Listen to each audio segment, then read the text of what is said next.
दोस्तों एक बार फिर से हम आपके लिए यंत्र India limited apprentice recruitment 2026 form fill up apply online process की अपडेट लेके आ चुके हैं। किस तरह से आप यंत्र इंडिया लिमिटेड के ट्रेड अप्रेंटिस के 3,979 खाली पदों के लिए अपने फॉर्म अप्लाई कर सकते हो। स्टेप बाय स्टेप कंप्लीट जानकारी आपको इस वीडियो में दी जाएगी। लास्ट डेट ऑनलाइन आवेदन करने की 3 मार्च 2026 है। ITI अप्रेंटिस और नॉन ITI अप्रेंटिस के लिए 3,979 वैकेंसीज निकली हुई है। फॉर्म अप्लाई करते समय आपको कोई भी ऐसी गलती या फिर मिस्टेक नहीं करनी होगी जिसको करने से आपका एप्लीकेशन फॉर्म रिजेक्ट हो सकता है। आवेदन करते समय आपको कुछ महत्वपूर्ण बातों को भी ध्यान में रखना होगा, तभी आपका एप्लीकेशन फॉर्म भी सक्सेसफुली सबमिट हो पाएगा। आवेदन करते समय अगर आपके सामने कोई भी टेक्निकल प्रॉब्लम आ रही है तो उसका हल भी आपको इस वीडियो में मिल जाएगा। फॉर्म अप्लाई करते समय आप अपनी पर्सनल डिटेल किस प्रकार से फिल करोगे, किस तरह से आपको अपनी क्वालिफिकेशन की डिटेल देनी होगी, कैसे आपको अपने डॉक्यूमेंट्स, फोटोग्राफ, सिग्नेचर कितने केबी में अपलोड करने होंगे, कैसे आप अपनी प्रेफरेंस दोगे, किस तरह से रजिस्ट्रेशन से लेकर प्रिंट तक फीस पेमेंट करते हुए आप अपना फॉर्म अप्लाई करोगे। पूरी जानकारी के लिए आपको ये वीडियो शुरू से लेके एंड तक बिना स्किप किए हुए देखनी होगी। इस वीडियो को पूरा देखने पर ही आपके सभी सवाल और डाउट क्लियर होंगे। तो चलिए दोस्तों, बिना कोई वक्त गंवाए शुरू करते हैं YIL अप्रेंटिस फॉर्म फिलअप की पूरी जानकारी। फॉर्म भरने से पहले आपको सबसे पहले हमारी वेबसाइट IND सरकारी नौकरी के इस पेज पर विजिट करना होगा, जिसका लिंक आपको नीचे description plus first comment box में मिल जाएगा। और हमारे इस पेज पर विजिट करके आप यहां से यंत्र इंडिया लिमिटेड अप्रेंटिस का फॉर्म अप्लाई कर सकते हो।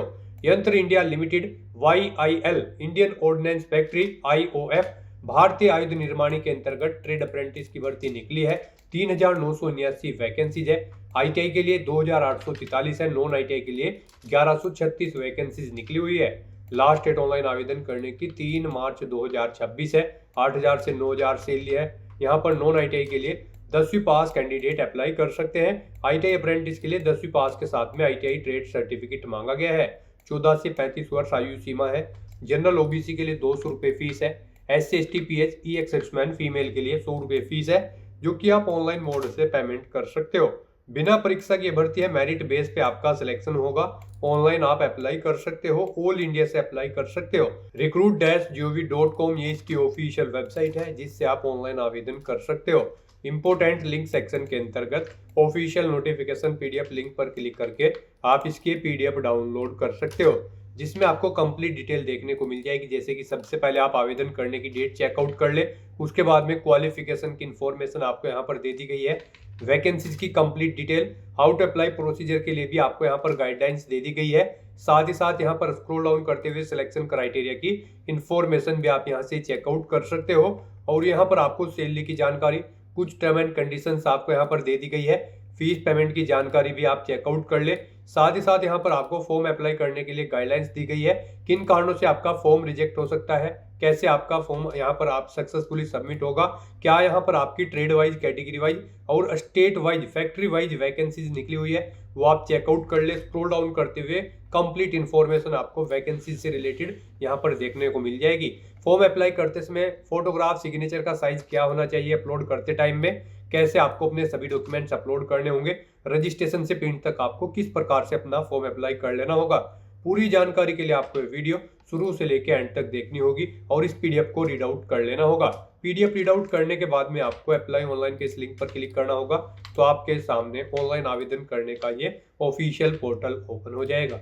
गाइड यहाँ पर आपको इस फॉर्म को अप्लाई करने से पहले सभी जनरल इंस्ट्रक्शंस दे दिए गए हैं कि कैसे आप अपना रजिस्ट्रेशन कर सकते हो, और अन्य डिटेल्स आपको सभी यहाँ पर प्रोवाइड कर दी गई है। आपको सभी डिटेल्स यहाँ से केयरफुली चेकआउट करनी है। इस पेज को नीचे स्क्रॉल डाउन करना है और यहाँ पर अगर आपने पहले से रजिस्ट्रेशन कर रखा है तो आपको इस चेकबॉक्स को ओके करना है। ऑलरेडी रजिस्टर्ड की स्टेप पर क्लिक करना है। उसके बाद आपके सामने कुछ इस तरह से इंटरफेस ओपन होगा। अब यहाँ पर आपको अपनी रजिस्ट्रेशन ID एंटर करनी है, अपना पासवर्ड आपको एंटर करना है, ये कैप्चा कोड आपको यहाँ पर एंटर करना है और लॉगिन की स्टेप पर क्लिक करते हुए आपको लॉगिन करके अपना फॉर्म अप्लाई कर लेना है। और अगर आप इस भर्ती के लिए फर्स्ट टाइम अप्लाई करने जा रहे हो तो सबसे पहले यहाँ पर आपको अपना रजिस्ट्रेशन करना होगा। उसके लिए गाइड आपको न्यू रजिस्ट्रेशन की टैब दी गई है, आप इस पर क्लिक करें, आपके सामने रजिस्ट्रेशन का फॉर्म ओपन हो जाएगा। यहाँ पर अब आपको अपनी बेसिक इन्फॉर्मेशन प्रोवाइड कराते हुए अपना रजिस्ट्रेशन करना है। सबसे पहले यहाँ पर आपको अपना नाम एंटर करना है अपनी 10वीं की मार्कशीट के अकॉर्डिंग, फिर आपको अपने फादर या हस्बैंड का नाम एंटर करना है, अपनी मदर का नाम एंटर करना है। उसके बाद आपसे पूछा गया है आप नॉन ITI के लिए अप्लाई करना चाहते हैं या फिर एक्स ITI। आप अपने अकॉर्डिंग ऑप्शन सेलेक्ट करेंगे। एक्स ITI के लिए अगर आप अप्लाई करते हैं तो ITI कोर्स का ड्यूरेशन यहाँ पर आपको सेलेक्ट करना होगा, ईयर और मंथ में, कितने ईयर और मंथ में आपने कंप्लीट किया है।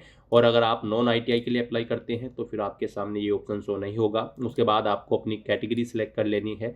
फिर आपसे पूछा गया है कि क्या आप PWD कैंडिडेट हैं, अगर हैं तो येस ऑप्शन सिलेक्ट करेंगे। अपनी डिसेबिलिटी का टाइप सिलेक्ट करेंगे, उसकी परसेंटेज यहाँ पर देंगे, नहीं है तो आप नो ऑप्शन सिलेक्ट कर लेंगे। फिर यहाँ पर आपको अपना जेंडर सेलेक्ट करना है। उसके बाद आपको अपना मोबाइल नंबर यहाँ पर एंटर करना है और उसके बाद फिर आपको सेंड मोबाइल OTP के ऑप्शन पर क्लिक करना है। आपके मोबाइल नंबर पर एक OTP आएगा, वो OTP आपको यहाँ पर एंटर करके अपना मोबाइल नंबर वेरीफाई कर लेना है। फिर आपको अपनी ईमेल ID एंटर करनी है, सेंड ईमेल OTP के ऑप्शन पर क्लिक करना है। ईमेल पर भी आपकी एक OTP आएगा, वो OTP आपको यहाँ पर एंटर करके अपनी ईमेल ID को भी वेरीफाई कर लेना है। उसके बाद गाइज आपको ये कैप्चा कोड यहाँ पर एंटर करना है और फिर आई एग्री के इस चेकबॉक्स को ओके करने के बाद सबमिट के इस ऑप्शन पर क्लिक कर देना है। फिर आपके सामने कुछ इस तरह से पॉपअप शो होगा। यहाँ पर रजिस्ट्रेशन में आपने जो भी डिटेल प्रोवाइड कराई है उनका पूरा प्रीव्यू आपको शो कर दिया गया है। आपको सभी डिटेल्स केयरफुली चेकआउट करनी है। कहीं पर कोई मिस्टेक है तो आप एडिट के ऑप्शन पर क्लिक करके एडिट कर सकते हैं और अगर सभी चीज़ें ओके हैं तो बस यहाँ पर अब आपको कन्फर्म के इस ऑप्शन पर क्लिक करना है। इस तरह से यहाँ पर आपका रजिस्ट्रेशन सक्सेसफुली कंप्लीट हो जाएगा। आपको एक रजिस्ट्रेशन ID और पासवर्ड यहाँ पर प्रोवाइड करा दिया गया है। ये ID पासवर्ड आपके रजिस्टर्ड मोबाइल नंबर और ईमेल ID पर भी सबमिट कर दिए गए हैं। अब आपको इन्हें केयरफुली नोट डाउन करके रख लेना है फ्यूचर यूज के लिए। और गाइस यहाँ पर अब आपको ओके के इस ऑप्शन पर क्लिक करना है। फिर आपके सामने कुछ इस तरह से इंटरफेस ओपन होगा। अब आपको अपनी रजिस्ट्रेशन ID यहाँ पर एंटर करनी है, अपना पासवर्ड आपको एंटर करना है जो अभी अभी आपको प्रोवाइड कराया गया है। ये कैप्चा कोड आपको यहाँ पर एंटर करना है और लॉगिन के स्टेप पर क्लिक करके आपको लॉगिन कर लेना है। फर्स्ट टाइम लॉगिन करते हुए यहाँ पर आपको अपना पासवर्ड चेंज करना होगा। आपको अपनी रजिस्ट्रेशन ID यहाँ पर एंटर करनी है, अपनी डेट ऑफ बर्थ आपको सिलेक्ट कर लेनी है, अपना ओल्ड पासवर्ड आपको यहाँ पर एंटर करना है और फिर नया पासवर्ड यहाँ पर आपको क्रिएट करना है। इसके लिए आपको गाइडलाइन दी गई है, आपका पासवर्ड कम से कम 8 कैरेक्टर का होना चाहिए और ये अल्फा न्यूमेरिक फॉर्मेट में होना चाहिए। मीन्स आपके पासवर्ड में कम से कम एक अपर केस कैरेक्टर, एक लोअर केस कैरेक्टर, एक इंटीजर नंबर और एक स्पेशल कैरेक्टर जैसे कि @ हैश या फिर डॉलर होना चाहिए। इस फॉर्मेट में यहाँ पर आपको अपना पासवर्ड क्रिएट करना है। वही पासवर्ड आपको क्रिएट न्यू पासवर्ड फील्ड में एंटर करना है और फिर गाइज आपको यहाँ पर सबमिट के इस ऑप्शन पर क्लिक कर देना है। इस तरह से यहाँ पर आपका पासवर्ड चेंज हो जाएगा। आपको यहाँ पर न्यू पासवर्ड आपका जो आपने चेंज किया है वो शो कर दिया जाएगा। और गाइज यहाँ पर अब आपको ओके के इस ऑप्शन पर क्लिक करना है। नेक्स्ट यहाँ पर आपको अपनी कॉन्टैक्ट डिटेल प्रोवाइड करनी है। यहाँ पर आप अपना पोस्टल एड्रेस एंटर करें। उसके बाद यहाँ पर आपसे पूछा गया है कि क्या आपका परमानेंट एड्रेस सेम है आपके पोस्टल एड्रेस के अकॉर्डिंग। अगर है तो आप येस के इस ऑप्शन पर क्लिक रहने देंगे और अगर डिफरेंट है तो आप नो के इस ऑप्शन पर क्लिक करें और यहाँ पर अपना परमानेंट एड्रेस एंटर कर दें। और उसके बाद फिर गाइज आपको यहाँ पर सबमिट के इस ऑप्शन पर क्लिक करना है। नेक्स्ट आपके सामने कुछ इस तरह से इंटरफेस ओपन होगा। अब यहाँ पर आपको अपना फॉर्म अप्लाई करने के लिए अप्लाई/एडिट के इस सेक्शन में इस ऑप्शन पर क्लिक करना है अपना फॉर्म अप्लाई करने के लिए। तो आप इस ऑप्शन पर क्लिक करें। नेक्स्ट आपके सामने कुछ इस तरह से इंटरफेस ओपन होगा। यहाँ पर आपका फॉर्म स्टार्ट हो चुका है। गाइज यहाँ पर आपको इन 4 स्टेप को कंप्लीट करते हुए अपना फॉर्म फिल करना है। सबसे पहले यहाँ पर आपको अपनी पर्सनल डिटेल देनी है, फिर क्वालिफिकेशन की डिटेल, उसके बाद प्रीफ्रेंस की डिटेल और फिर डिक्लेयर करते हुए आपको अपना फॉर्म फिल कर देना है, सबमिट कर देना है। यहाँ पर पर्सनल डिटेल में आपकी कुछ डिटेल आपको ऑटोमेटिकली फिर मिलेगी जो आपने रजिस्ट्रेशन टाइम पे प्रोवाइड कराई थी। आपको इन्हें केयरफुली चेकआउट करना है। इस पेज को नीचे स्क्रॉल डाउन करना है और यहाँ पर आपको अपनी आइडेंटिटी कार्ड की डिटेल देनी है। यहाँ पर आपसे पूछा गया है कि क्या आपके पास आधार कार्ड है। अगर है तो आप इस ऑप्शन को सिलेक्ट करेंगे, अपना आधार नंबर देंगे। आधार इनरोलमेंट ID है तो इस ऑप्शन को सिलेक्ट करेंगे, इनरोलमेंट ID एंटर करेंगे। और अगर आपके पास आधार कार्ड भी नहीं है, इनरोलमेंट ID भी नहीं है तो आप सेकंड ऑप्शन को क्लिक करें। यहाँ पर फिर आप अपनी कोई अन्य ID सिलेक्ट करें जैसे कि वोटर ID या फिर पासपोर्ट या फिर ड्राइविंग लाइसेंस और उसका नंबर यहाँ पर आप एंटर कर दें। उसके बाद यहाँ पर आपको अपना फ़ोटो और सिग्नेचर अपलोड करने हैं। इन्हें अपलोड करने से पहले आपको गाइडलाइन दी गई है, आपको इन्हें केयरफुली रीड आउट करना है और इसके अकॉर्डिंग आपको अपना फ़ोटो और सिग्नेचर यहाँ पर अपलोड करने हैं। यहाँ पर आपका जो पासपोर्ट साइज फ़ोटो होगा उसका साइज 3.5 सेंटीमीटर इंटू 3.5 सेंटीमीटर होना चाहिए। और यहाँ पर ये जेपीजी या फिर जेपीईजी फॉर्मेट में होना चाहिए। 20 केबी से 70 केबी के बीच में होना चाहिए। सिग्नेचर यहाँ पर आपके 3.5 सेंटीमीटर इंटू 3.5 सेंटीमीटर में होने चाहिए। यहाँ पर एक वाइट पेपर पर ब्लैक या फिर ब्लू इंक पेन से आपको अपने सिग्नेचर करने होंगे। कैपिटल लेटर्स में आपको अपने सिग्नेचर नहीं करने हैं। जेपीजी या फिर जेपीईजी फॉर्मेट में आपके सिग्नेचर होने चाहिए। 20 केबी से 30 केबी के बीच में फाइल का साइज होना चाहिए। यहाँ पर किसी कारणवश अगर आपके फोटो या सिग्नेचर की फाइल का साइज कम या ज़्यादा है तो आप गूगल पर जाएं, इमेज रिसाइजर टाइप करें, मल्टीपल ऑनलाइन वेबसाइट ओपन होंगी, उनमें से कोई भी वेबसाइट ओपन करें और जिस भी डॉक्यूमेंट का साइज आपको दी गई गाइडलाइंस के अकॉर्डिंग सेट करना है उसे वहां पर अपलोड करें और साइज को सेट करके डाउनलोड करके फिर यहाँ पर अपलोड कर दे। अपना फोटो और सिग्नेचर अपलोड करने के लिए आपको चूज फाइल के ऑप्शन पर क्लिक करना है, फाइल को सिलेक्ट कर लेना है और अपलोड के ऑप्शन पर क्लिक करते हुए 1 बाय 1 करके आपको अपना फोटो और सिग्नेचर यहाँ पर अपलोड कर देने हैं। और उसके बाद गाइज फिर आपको सेव एंड कंटिन्यू के इस ऑप्शन पर क्लिक करना है। नेक्स्ट यहाँ पर आपको अपनी एजुकेशनल क्वालिफिकेशन की डिटेल प्रोवाइड करनी है। गाइज यहाँ पर अगर आप EX-ITI की पोस्ट के लिए अप्लाई कर रहे हैं तो आपका यहाँ पर 10वीं क्लास पास आउट होना जरूरी है, प्लस ITI भी पास आउट होना जरूरी है रिलेवेंट ट्रेड के अंतर्गत। और अगर आप नॉन ITI पोस्ट के लिए अप्लाई कर रहे हैं तो फिर यहाँ पर आपको केवल 10वीं क्लास की अपनी डिटेल प्रोवाइड करनी होगी। तो यहाँ पर अब आपको अपनी क्वालिफिकेशन की डिटेल प्रोवाइड करनी है। यहाँ पर 10वीं में सबसे पहले आपको बोर्ड का नाम देना है, जिस बोर्ड से आपने अपनी 10वीं क्लास पास आउट की है। फिर यहाँ पर आपको स्कूल का नाम देना है, जिस स्कूल से आपने अपनी 10वीं क्लास पास आउट की है। पासिंग ईयर यहाँ पर आपको सिलेक्ट करना है, कब आपने पास आउट किया है। उसके बाद यहाँ पर आपको अपनी 10वीं की मार्कशीट का नंबर देना है। रिजल्ट का टाइप बताना है, आपका रिजल्ट मार्क्स में था, CGPA में या फिर ग्रेड में, आप अपने अकॉर्डिंग ऑप्शन सेलेक्ट करेंगे। मार्क्स में अगर था तो आपने यहाँ पर कितने मार्क्स ऑब्टेन किए हैं साइंस में वो आप बताएं। उसके बाद यहाँ पर टोटल कितने मार्क्स थे जिसमें से आपने मार्क्स ऑब्टेन किए हैं वो आप एंटर करें। इनके अकॉर्डिंग यहाँ पर आपकी परसेंटेज कैलकुलेट करके आपको शो कर दी जाएगी। फिर आपने यहाँ पर मैथ में कितने मार्क्स ऑब्टेन किए हैं वो आप एंटर करेंगे। टोटल कितने मार्क्स थे जिसमें से आपने मार्क्स ऑब्टेन किए हैं वो आप एंटर करेंगे। इनके अकॉर्डिंग आपकी परसेंटेज यहाँ पर आपको शो कर दी जाएगी। आपके यहाँ पर साइंस और मैथ सब्जेक्ट में कम से कम 40% मार्क्स होने चाहिए। फिर यहाँ पर आपको अपने टोटल मार्क्स एंटर करने हैं 10वीं के जो आपने ऑब्टेन किए हैं और उसके बाद यहाँ पर आपको टोटल मार्क्स देने हैं जिसमें से आपने मार्क्स ऑब्टेन किए हैं। यहाँ पर आप टोटल मार्क्स एंटर करेंगे। इन मार्क्स के अकॉर्डिंग यहाँ पर आपकी टोटल परसेंटेज कैलकुलेट करके आपको शो कर दी जाएगी।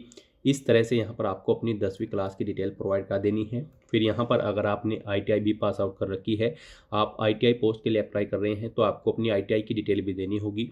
यहाँ पर आपको ट्रेड सेलेक्ट करनी होगी जिस ट्रेड में आपने अपनी ITI पास आउट की है। पासिंग ईयर यहाँ पर आपको सेलेक्ट करना होगा जब आपने अपनी ITI पास आउट की है। उसके बाद आपको अपने ITI का सर्टिफिकेट नंबर एंटर करना है, किस अथॉरिटी ने इशू किया है, NCVT या फिर SCVT, वो यहाँ पर आपको एंटर करना होगा। इंस्टीट्यूट का नाम देना होगा जिससे आपने अपनी ITI पास आउट की है। यहाँ पर आपने कितने मार्क्स ऑब्टेन किए हैं वो आपको एंटर करने हैं। टोटल कितने मार्क्स थे जिसमें से आपने मार्क्स ऑब्टेन किए हैं वो आपको यहाँ पर एंटर करने हैं। फिर इनके अकॉर्डिंग आपकी परसेंटेज यहाँ पर कैलकुलेट करके आपको शो कर दी जाएगी। इस तरह से यहाँ पर आपको अपनी क्वालिफिकेशन की डिटेल प्रोवाइड करनी है और उसके बाद सेव एंड कंटिन्यू के इस ऑप्शन पर क्लिक करना है। नेक्स्ट यहाँ पर आपको अपनी प्रीफ्रेंस की डिटेल प्रोवाइड करनी है। सबसे पहले यहाँ पर आपको ट्रेड सेलेक्ट करनी है। आप अपनी चॉइस के अकॉर्डिंग ट्रेड सेलेक्ट करें। यहाँ पर आपको ऑप्शन देखने को मिल जाएंगे, पीछे जो आपने ITI की ट्रेड सेलेक्ट की है उसके अकॉर्डिंग आपको ऑप्शन मिलेंगे, आप ऑप्शन सेलेक्ट करें। उसके बाद यहाँ पर आप फैक्ट्री सेलेक्ट करें, किस फैक्ट्री के अंतर्गत आप यहाँ पर इस भर्ती के लिए अप्लाई करना चाहते हैं। आप अपनी चॉइस के अकॉर्डिंग यहाँ पर कोई भी फैक्ट्री सेलेक्ट करें और फिर गाइड यहाँ पर आप सेव एंड कंटिन्यू के इस ऑप्शन पर क्लिक कर दें। नेक्स्ट यहाँ पर आपको अपने डॉक्यूमेंट अपलोड करने हैं। यहाँ पर आपको अपना आधार कार्ड या फिर आइडेंटिटी कार्ड कोई भी अपलोड करना है। उसके बाद आपको अपनी 10वीं की मार्कशीट यहाँ पर अपलोड करनी है।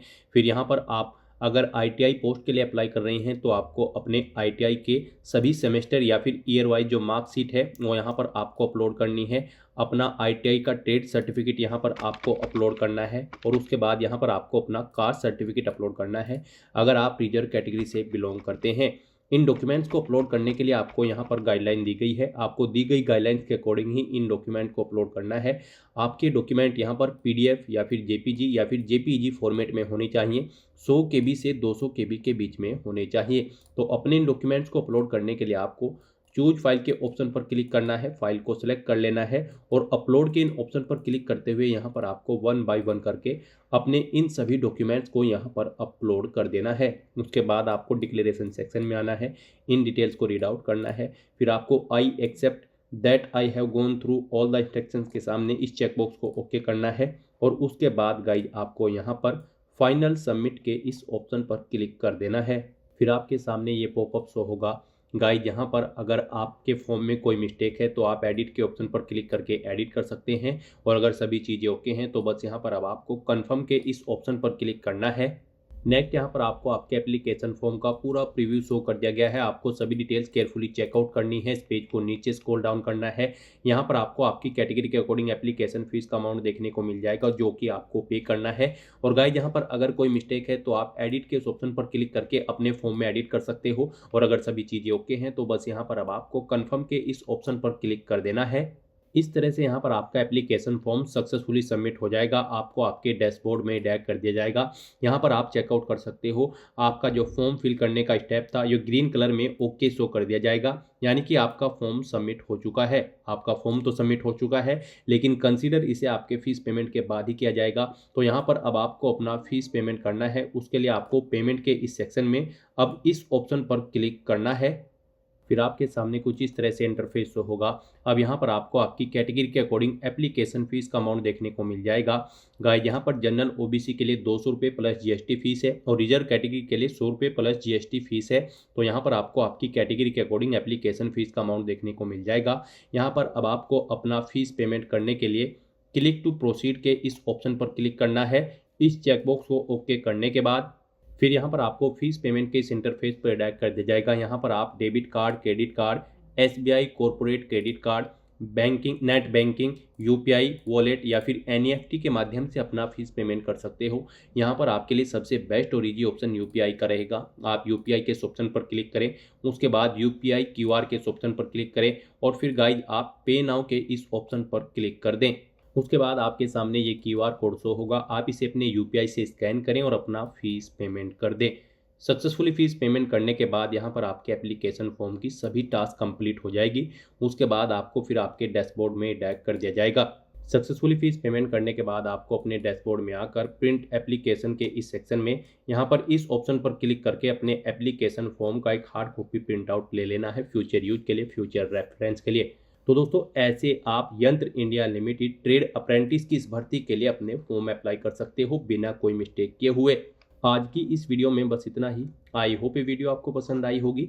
अगर पसंद आई हो तो इसे लाइक और शेयर करें। चैनल पर नए हो तो इसे सब्सक्राइब कर लें। Thanks for watching.